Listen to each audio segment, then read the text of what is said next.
अब आगे हम पढ़ते हैं कि परमाणु क्या है। इसको जानने से पहले हम यहाँ 3 एग्जाम्पल्स लेते हैं। जैसे शरीर है अगर, तो शरीर हमारा कई अंगतंत्र से मिलकर बना है, जो इनको हम ऑर्गन्स या उत्तक भी कहते हैं, और उन उत्तकों को और जो छोटे छोटे सूक्ष्म कण हैं या भाग हैं जिनको हम सेल्स कहते हैं, कोशिका। इसी तरह अगर बिल्डिंग की बात करें, बिल्डिंग ईंटों से बनी है और ईंटों में भी ईंट के सूक्ष्म कण मौजूद हैं।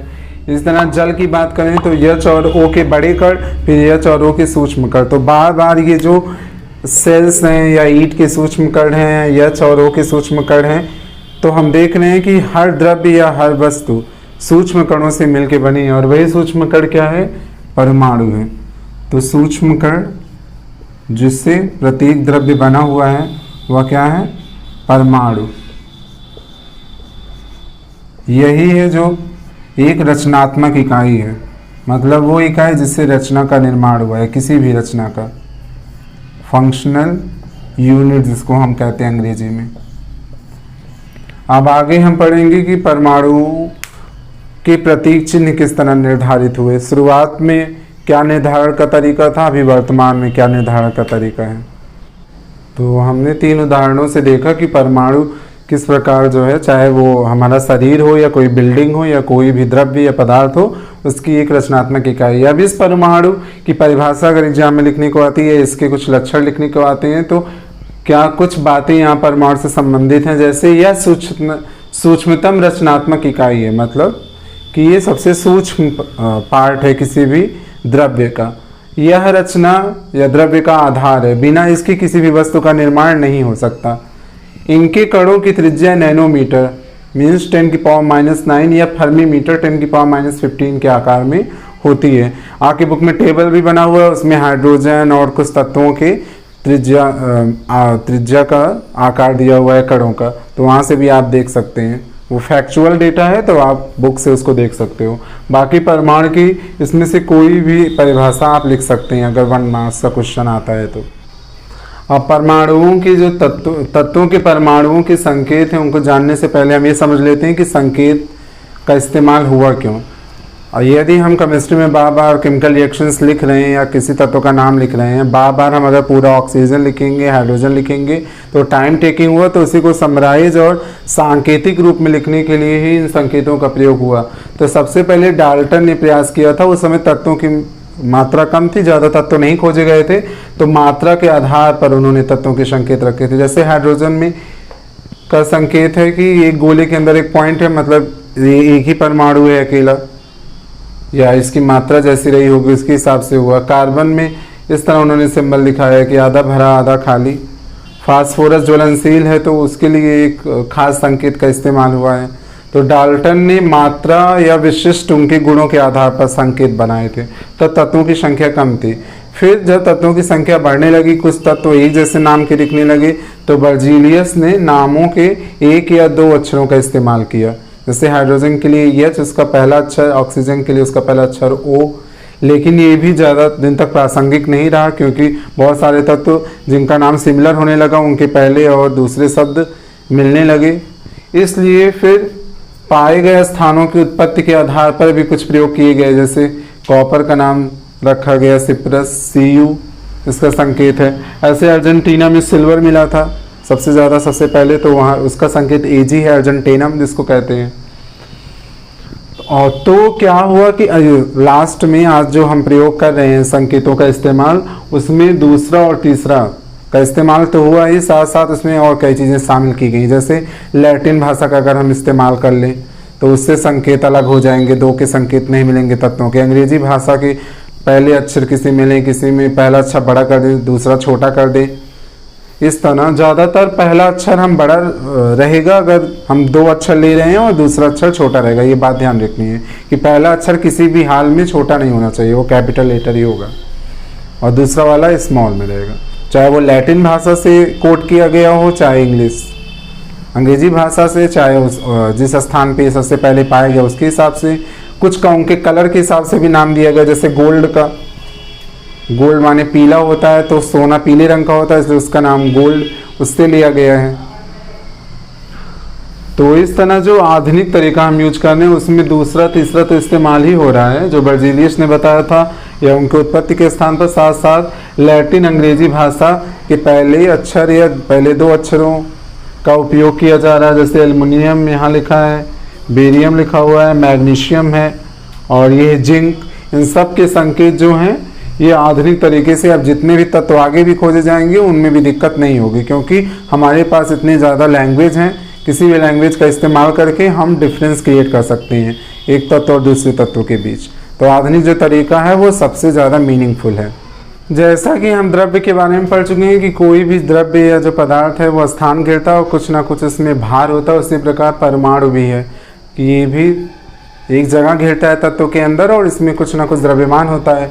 अब ये द्रव्यमान ज्ञात कैसे किया जाए, तो सबसे पहले जो प्रयोग हुआ उसमें कार्बन मोनोऑक्साइड CO को लिया गया है कि कार्बन और ऑक्सीजन से ये बनता है कार्बन मोनोऑक्साइड, कि 4 ग्राम कार्बन से और 3 ग्राम ऑक्सीजन के संयोग से कार्बन मोनोऑक्साइड बना है। यह वैज्ञानिकों ने पूर्वानुमान किया। उसके लिए फिर 4 ग्राम और 3 ग्राम ऑक्सीजन ली गई थी। अगर हम 1 ग्राम इस ऑक्सीजन को कर दें, मतलब 3 से हर जगह डिवाइड कर दें, तो ये ऑक्सीजन जो है कितनी ज़रूरत होगी, 4/3। मतलब इस कार्बन के अपेक्षाकृत 1 ग्राम के साथ ऑक्सीजन 4/3 ग्राम रिएक्ट करेगा। तो अगर हम इसे एक U दिखाएं 1 ग्राम को, तो ये 4/3 1.33 U हो जाएगा। मतलब कार्बन का अगर परमाणु द्रव्यमान 1 यूनिफाइड मास होगा तो इसका 1.33 होगा। लेकिन ये क्योंकि तत्व या साइंस ऐसा सब्जेक्ट है जिसमें हमेशा तत्वों की नई खोज होती रहती है, तो ये सक्सेसफुली उतना नहीं चल पाया। उसके बाद ऑक्सीजन के 1/16 का अनुपात आधार लिया गया। ऐसा इसलिए क्योंकि ऑक्सीजन ज़्यादातर के साथ रिएक्ट करके ऑक्साइड बनाता है, रिएक्ट करता है, इसलिए इसको माना गया कि ये सब में उपस्थित है। दूसरा, अपेक्षाकृत अधिकांश तत्वों का परमाणु द्रव्यमान इस वाली विधि के अपेक्षाकृत इसमें ज़्यादा ज्ञात किया गया। लेकिन इसमें भी कुछ तत्वों का परमाणु द्रव्यमान पॉइंट में आने लगा, दशमलव में। लेकिन अगर ये पूर्णांक में आए या पूर्णांक के नियरेस्ट आए, पूर्ण संख्या है, तो ज़्यादा अच्छा हो। इसलिए कार्बन समस्थानिक, अब समस्थानिक आप लोगों के लिए एक नया शब्द है, ये आगे बताया जाएगा कि समस्थानिक क्या होता है। मैं यहाँ संक्षेप में बता देता हूँ। जैसे 2 तत्व हैं, अगर उनके परमाणु क्रमांक एक समान है और परमाणु द्रव्यमान भिन्न है तो वो समस्थानिक होंगे। तो कार्बन के 1/12वें द्रव्यमान के अनुपात को जब लिया गया, क्योंकि कार्बन सब में उपस्थित है लगभग। एक तो सबसे बड़ी बात ये है, चाहे रिएक्शन करे चाहे ना करे, लेकिन फिर भी ये ज़्यादातर जितने द्रव्य हैं उनका एक बहुत ही इम्पॉर्टेंट वाइटल पार्ट है। उसके बाद ये अपेक्षाकृत अधिकांश तत्वों के परमाणु द्रव्यमान ज्ञात किए गए। इन दोनों विधियों के अपेक्षाकृत इससे वर्तमान में उपस्थित तत्व और जब फ्यूचर में भी खोजे जाएंगे उससे निकालना 1/12वें अनुपात से आसान हो जाएगा। तो परमाणु द्रव्यमान जब भी हम निकालते हैं उसको AMU से दिखाते थे शुरू में, एटॉमिक मास यूनिट, लेकिन बाद में ये हो गया U केवल, यूनिफाइड यूनिट या यूनिफाइड मास। जो IUPAC जो संस्था है, यूरोपियन जो मानक संस्था है जो तत्वों का संकेत और तत्वों के यौगिकों का संकेत का निर्धारण करता है, उसने AMU को U से रिप्लेस कर दिया है। तो जब भी हम कभी भी किसी भी का परमाणु द्रव्यमान लिखेंगे, जैसे ऑक्सीजन का लिखना हो हमें, तो हम उसको लिखेंगे क्या, 16U। कार्बन का लिखेंगे तो 12U। इस तरह से ये होगा लिखने का तरीका परमाणु द्रव्यमान। आपको सारे परमाणु द्रव्यमान नहीं याद करने, कुछ खास तत्वों के जिनका हमारे दैनिक जीवन में उपयोग है या अधिकतर जिनकी रासायनिक अभिक्रियाएं होती रहती हैं, जो चर्चा में रहते हैं, धीरे धीरे आपको समझ में आ जाएगा इंटर लेवल तक कि कितने का ही परमाणु द्रव्यमान आपको याद करना है।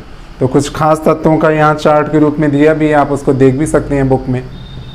अब आगे हम चर्चा करते हैं कि परमाणु का अस्तित्व क्या है। परमाणु खुद रिएक्ट करता है या रूप बदल कर तत्वों में उपस्थित रहता है, कैसे उसका अस्तित्व है, कैसे वो एग्जिस्ट करता है हमारे पर्यावरण में, उसकी हम बात करते हैं। अब हम बात करते हैं कि परमाणु का अस्तित्व कैसे है। मतलब परमाणु मुक्त अवस्था में रहते हैं कि अपना रूप बदल कर ये यौगिकों में या जो रिएक्शंस होते हैं उसमें ये सीधे भाग लेते हैं या अपना रूप चेंज करके भाग लेते हैं।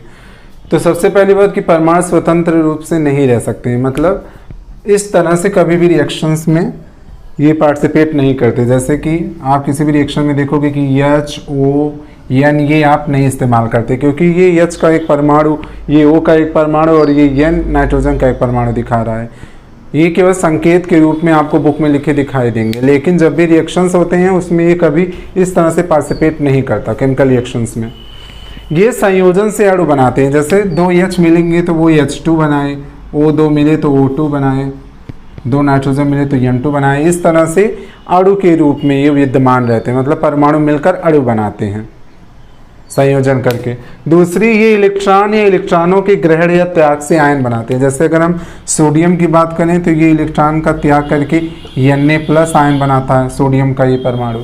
इसी तरह अगर क्लोरीन की बात करें तो ये किसी से इलेक्ट्रॉन को स्वीकार करता है इसकी और Cl- आयन बनाता है, धन आयन को एरिड आयन बना रहा है। तो परमाणु या तो आयन या तो अणु के रूप में विद्यमान रहते हैं। इनका अस्तित्व या तो अणु के रूप में होता है या तो आयन के रूप में। स्वतंत्र अवस्था में इनका अपना स्वयं का अस्तित्व नहीं है। अब पाठ के अंतर्गत आए हम कुछ प्रश्न देख लेते हैं जो पृष्ठ संख्या 40 पे आया। 3.2 जो टॉपिक है था, इसके अंतर्गत हम परमाणु द्रव्यमान, परमाणु का अस्तित्व वगैरह पढ़े हैं। उसके अंतर्गत जो 2 प्रश्न पृष्ठ संख्या 40 पर है, उसमें पहला क्वेश्चन है कि परमाणु द्रव्यमान क्या है। तो परमाणु द्रव्यमान क्या है इसको मैंने पढ़ाया है। तो परमाणु द्रव्यमान की परिभाषा ये है कि हम ऑक्सीजन की अगर बात करें तो ऑक्सीजन के 1/16वें अनुपात के द्रव्यमान को हम परमाणु द्रव्यमान कहते हैं, या कार्बन के 1/12वें अनुपात से जो अलग अलग तत्वों के परमाणुओं का द्रव्यमान निकलता है उसे हम परमाणु द्रव्यमान कहते हैं। तो आप चाहे ऑक्सीजन के रेफरेंस में या कार्बन के रेफरेंस में आप लिख सकते हैं। दूसरा प्रश्न ये है कि परमाणु को हम नंगी आँखों से या अपने नेक्ड आइज से क्यों नहीं देख सकते।